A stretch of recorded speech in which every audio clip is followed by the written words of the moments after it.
चीनी मौसी देखलिए हिप्पी वाली छथिन ना झकास जे भी छथिन झकास छथिन बउआ के चाचा जी मौसी के आने छथिन एकदम से हाथ पकड़ पकड़ जी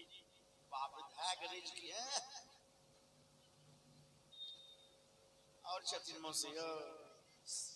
शंकर जी आरो मौसी छथिन 101 रुपए के शानदार पुरस्कार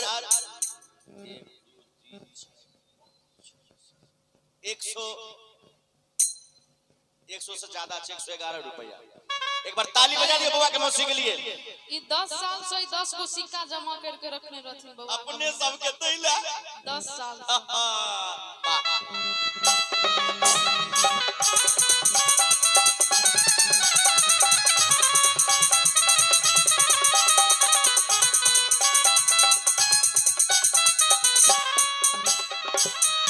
कि बहुआ के चाचा सुहे बहुआ के चाची सुहे बउआ के चाचा सुबह बउआ के चाची सुबह बहुआ के चाचा सुहे बहुआ के चाची सुहे बउआ के चाचा सुबह बउआ के चाची सुबह कि अइले सुबह के लगना मासु दे सुबे अइलै सुबह के लगना मासुबे हो सुबह अइले सुबह के लगना मासु दे सुबे अइलै सुबह के लगना मासुबे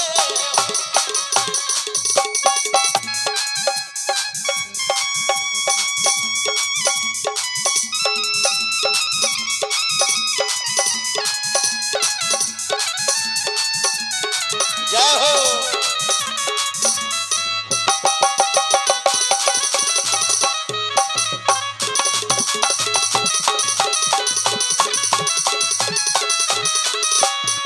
कि बहुआ के दीदी सुबे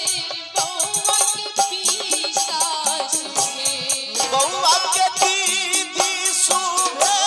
बउआ के फूफा सुबह बहुआ के दीदी सुबे बहुआ के पीसा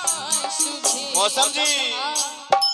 बउआ के दीदियों सब छथिन हाँ जी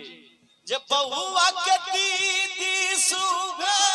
बउआ के फूफा सुबह आ कनी सब गोटे मिल के एक बार कनी सुबह सुबह कह दो कनी थपड़ी बजा के कनी उठा दो दोनों हाथ जय हो। थपड़ी बजा के कि यही ले सुबह के